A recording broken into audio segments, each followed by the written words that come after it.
a prominent person within social activist organizations, and as a politician, and as the leader of the New Democratic Party of Newfoundland and Labrador for almost 10 years.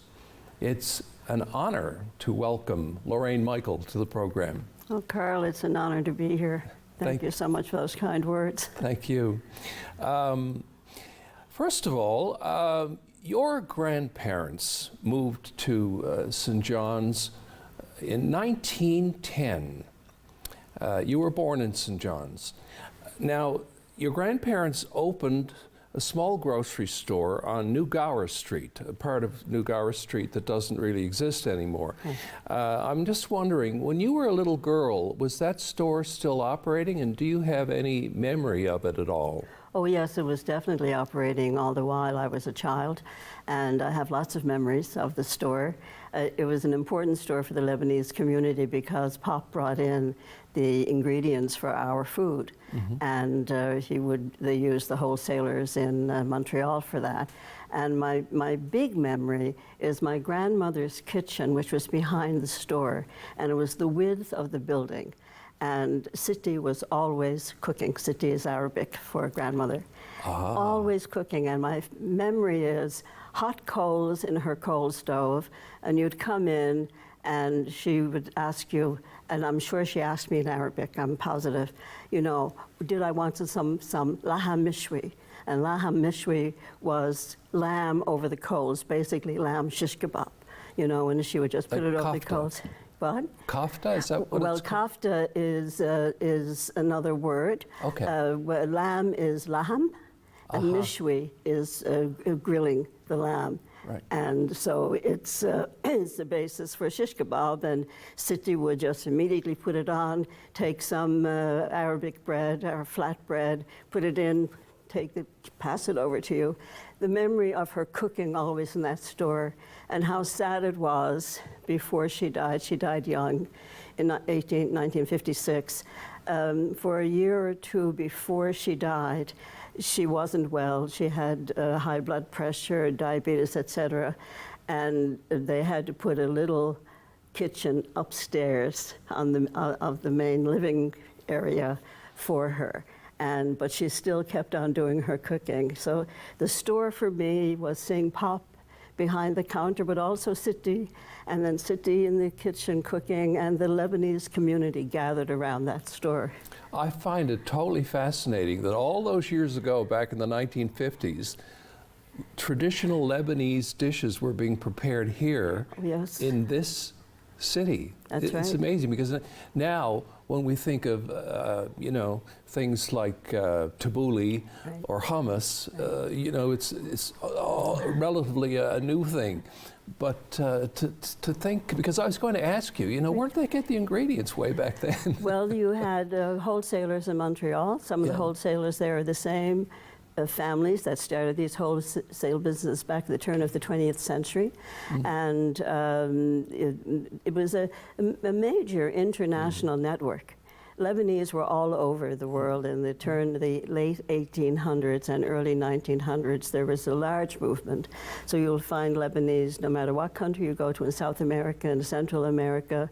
One of the biggest retailers, food, etc., retailers in Mexico is Chedraui, which is from the same village my grandfather came from. The family's from the same village, and their competition is Costco.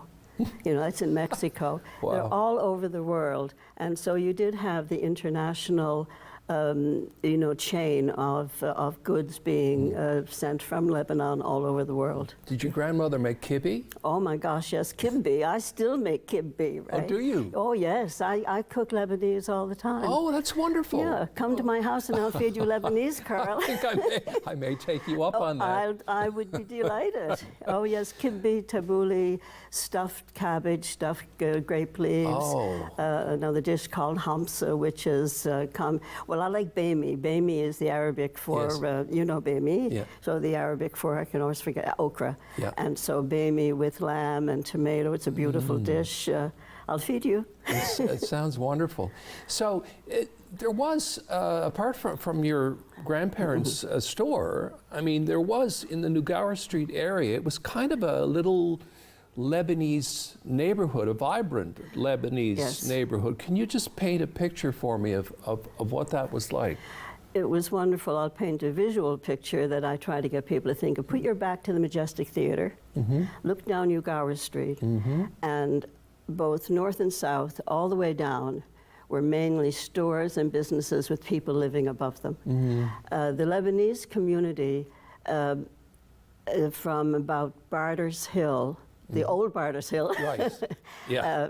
westward, had about 20 different families represented in that area.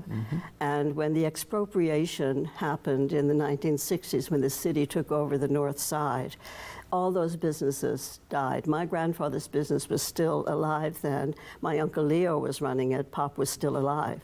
But all those businesses died, and the community was physically dispersed. And when I was a child, my parents never had to worry. I lived on Lamartin Road. If I was going down to City and Pops, they never had to worry about me and my two sisters and brother if we went down, because we'd go from there to my Aunt Mary's, and then we'd go to every Lebanese family along, say hello. I remember Mrs. Ringman. Eddie Ringman was a well-known photographer here, and his mother was Arabic, Lebanese. And Aunt Annie had a parrot, so we loved going in and watching her in her store with this parrot, you know. It was a whole community of people. It was a wonderful childhood, and that's how I identified, really, was as Lebanese. And sounds magical. Now, what's the size of the Lebanese community in this province these days? I can't give you the exact numbers. It's in the hundreds, because you have 3 to 4 generations, not like my grandparents came in 1910. But I'm delighted to say that the Historic Society of Newfoundland and Labrador, the Heritage Society, is doing a project on the impact of the Lebanese coming in the turn of the 20th century, and I'm currently working with Dale Jarvis and their staff on that. That's an excellent idea. It is, and I don't think it's for me to give any dates or anything right now, but to say that we're really coming close to bringing this little piece of work together that I hope will lead to a lot more work recognizing the Lebanese in Newfoundland and Labrador, because we were all over the province. Wonderful. Yeah. My grandfather, for example, had a store in Fleur-de-Lis. He was a fish merchant as well, and had a store in Fleur-de-Lis. Wow. And when I went to teach in Bayvert in 1967, I got a message that a Mr. Walsh in Fleur-de-Lis wanted to meet me. He'd been the manager of my grandfather's store. Let's talk about your education, your grade school years, and coming up through. Were you a happy student? Were you an enthusiastic student? I was, and I was a successful student academically. I also studied music. Our family was very musical. My father and his brothers had an orchestra, and music, it was just jazz, and big band music was in our family. And so music, was an important part, so not just my piano lessons, but choral work, etc. And I had wonderful friends. And when I think about school, I don't think about the academics, I think about my friends. Like my longest time friend, we've been friends since we're 5 years old, right? Since kindergarten. She was here 2 weeks ago, and we went over to Woody Point Writers Festival together. She doesn't live here. We still get together, the friends that I was part of back then. And that's what I remember. I went to Mercy on Military Road, where the gathering place is. So you were taught by the nuns? Yes, right. I was taught by the Sisters of Mercy. And although we did have some lay women, along the way. And then Holy Heart. We went into Holy Heart in 1958 when I was in grade 10. So, and for me, that was really great, because we went even more into music there, because we had this wonderful choral room, where we could have this wonderful choir. We had about 100 girls in our choir, I think, and you know, the whole expansion because of it having so many students in it. You know, they're my memories. It's not the academic, it's the context in which I went to school. I found it wonderful, actually. In the meantime, did you have favorite subjects? I didn't, you know. No? No, Okay. I did not. And that's sort of my personality. I have an eclectic personality when it comes to everything, I think. You know, like music. I love all music. That's a good thing. Yeah. I mean, I love jazz, absolutely love jazz. I love classical. But every aspect of music does something different for me. I love our traditional music. Mm-hmm. So I'm very eclectic, and I think that's the way I was in my education as well. Mm-hmm. I did well in most of my subjects. I liked studying, you know, etc. Yeah. Now, at what point in your life did you decide that you wanted to become a nun? And what was going through your mind at that time? This is an embarrassing question for me because I was in grade 11 and everybody was sort of talking about what they were going to do, and I kept saying I didn't know what I was going to do. And one day, in a time of being quiet, I actually went to the basilica and was quiet and just sitting and reflecting, and said to myself, I don't know what I'm going to do. And self said back to me, oh yes, you do. Just like that. And I went home. My mother was in the kitchen cooking, and I stood by her. I said, Mommy, I think I'm going to enter the convent. And she looked at me and she said, are you surprised? It was like that. And I wanted to help people. I wanted to work with people.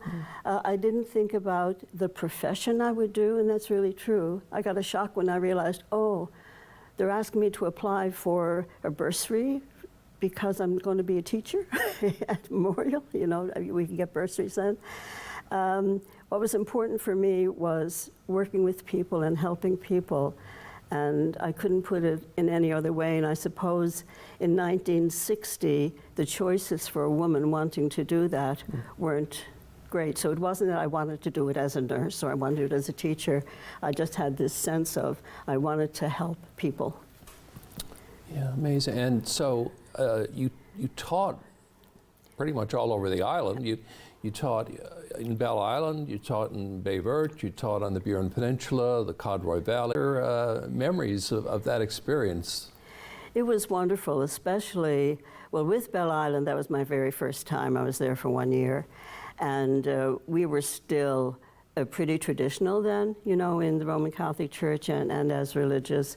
So my year there was mainly with everything that had to do with the school. But I was also a music teacher. So I mean, I put on concerts and all that kind of thing. The involvement with the community was always through the school. But once I got out of St. John's and started teaching in the smaller communities, my whole desire was to be out in the community. And of course, things had changed in our religious life by then. So I became very involved in the community life, and certainly in Baie Verte and in the Codroy Valley, and also in the short stints I had on the Burin Peninsula. I think it was extremely important for me, and I think also for the community to have us out there, you know, in all kinds of ways, everything from things that related to school to ice fishing on a Sunday afternoon with a couple of grade 11 students, you know, in Baie Verte in particular, or going up, you know, actually experiencing, not doing moose hunting, but going up into the mountains in the Codroy Valley during moose season, again with some of the students.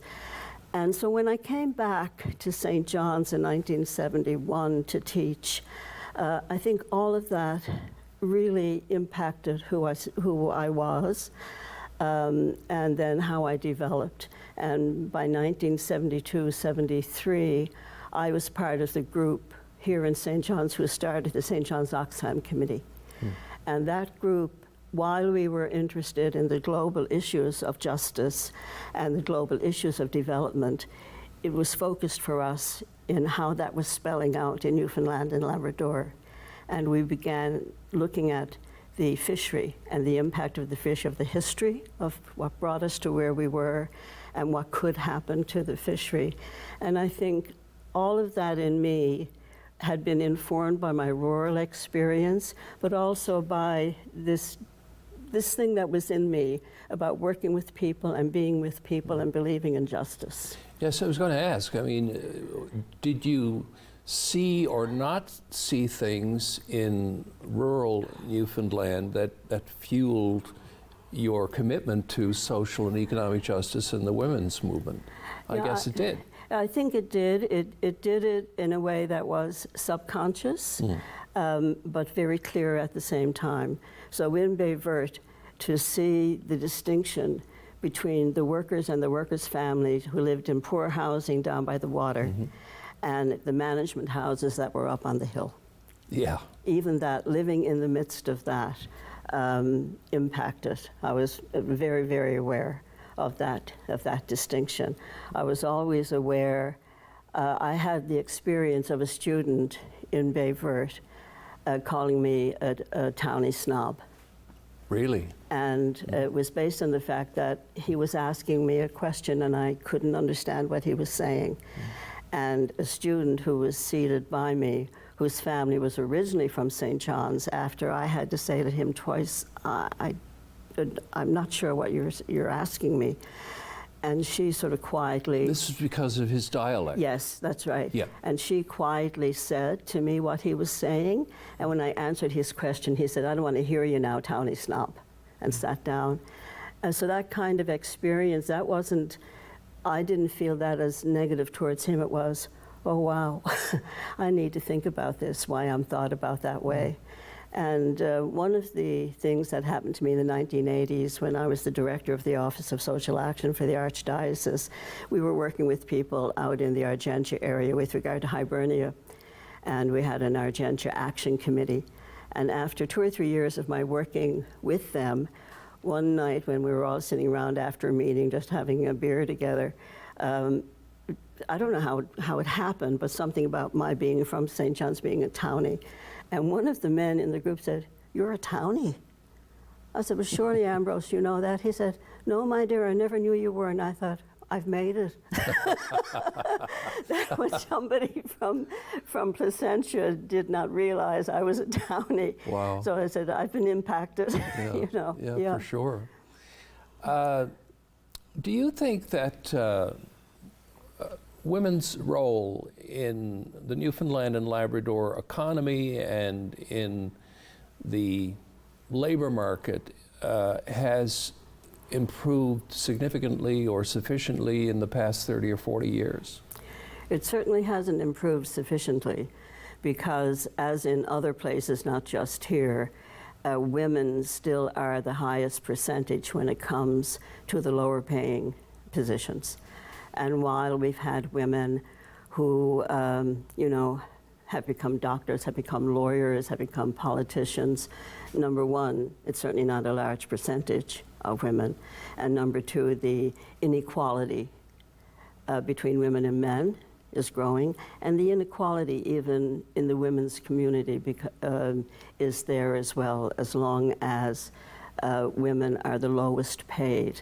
And I remember that my analysis of that goes way back, and once back in the 1980s when we were celebrating International Women's Day, I won't name the person, but a woman who was a politician was upset with me because I spoke at it, and I said that as long as I was bringing dinner on a Sunday afternoon to a woman downtown St. John's because she was hungry, it didn't matter how many women politicians we had or how many women doctors or how many women anything, we did not have equality. And she got really upset with me. She did not understand that analysis, but that analysis still stands. And so in that sense, I don't think we're really further ahead. I think issues are out there more, but we're still not ahead in that from that analysis, which I still hold strongly. So when you got involved in the movement, did you find that the issues that were of concern to women in Newfoundland and Labrador were the same as those concerning women in the rest of Canada or in the United Kingdom or in the United States, or were they different? No, they weren't different. They were the same everywhere. And I think that's part of the strength of the women's movement, is that recognition. And in the 90s in particular, the work I did, I wasn't here in Newfoundland then in the 90s, and I was no longer in the order, but the work I did was even more national and international than what I had done before.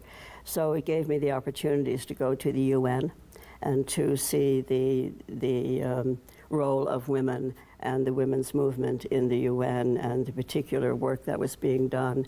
I was in Zimbabwe, for example, when the first march against women's violence, for violence against women took place. I have pictures of that.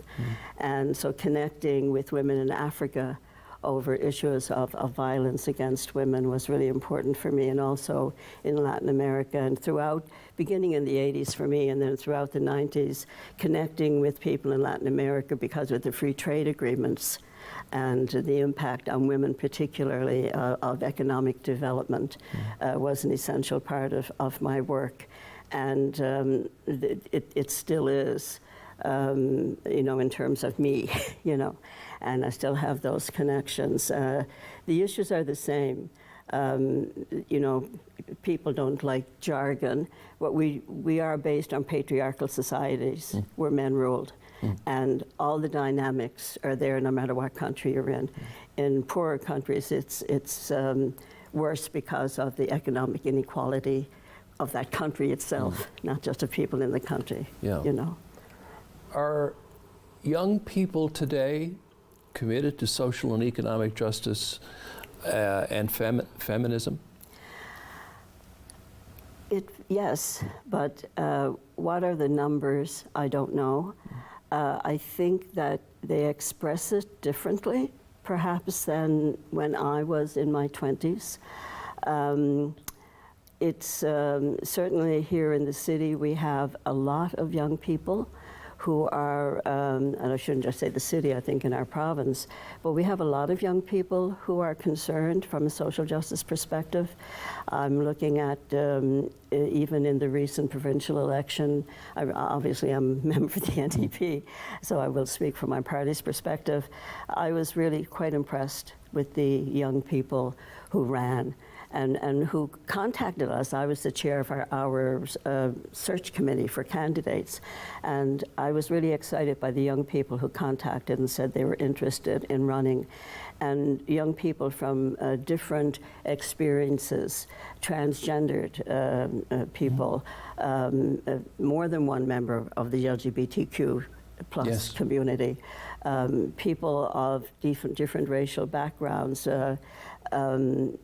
Indigenous people wanting to run. So yes, I think it is there. And I think they're looking for their way in today's society to express it. I know there's a lot that happens through social media, and I have to admit that while I have a Facebook page, I don't follow all Facebook. I do follow Twitter a fair bit. So I think it's there, but I also think it's evolving in terms of where it's going to be. I sometimes think, well, I'm not going to be here in 25 years' time. I wonder what it's going to be like by then, But the desire for change in youth, I do sense change from a perspective of equality and justice, yes. You left the church in the early 90s. That must have been an upsetting time for you. Can you talk about the decision you made then? Basically, I burned out. I literally had a breakdown. And that was after 10 years of being a director of the Social Action Commission of the Archdiocese. And while we did fantastic work, it was wonderful work we did, there was always internal opposition, especially from the clergy. And I think the burnout happened because of what went on in 89 and 90 with regard to the abuse against boys, both in Mount Cashel as well as young people within the diocese. And And I think it got to a point where I couldn't take it anymore. I literally had a breakdown, you know. And when I came out of that after 2 years of therapy, etc., then I knew I could never continue doing work in the Roman Catholic Church. Could never do that. How is your faith now? I don't identify with the Roman Catholic Church. I don't identify with any religion in particular. I think there are things in Christianity that I believe, but there are also things in other religions that I believe as well. So religion, using that term for me doesn't have meaning anymore. I remember the day my therapist said to me, after almost 2 years, he knew when to ask it, "So, are you still a social justice activist?" And my whole body rose up. And I said, "Of course I am," right? And I guess that's my religion. I believe in the struggle for justice. I believe in equality. And I want to die believing that and acting like that, knowing that I'm probably never going to see it. I don't know if we'll ever see it.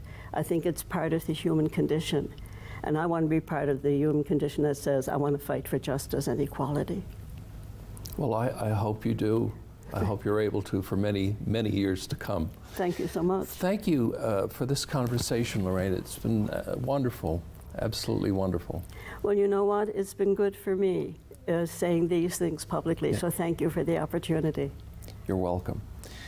And that's it for this version of Karl Wells' Point to Point. Thank you very much for watching, and we'll see you again next time.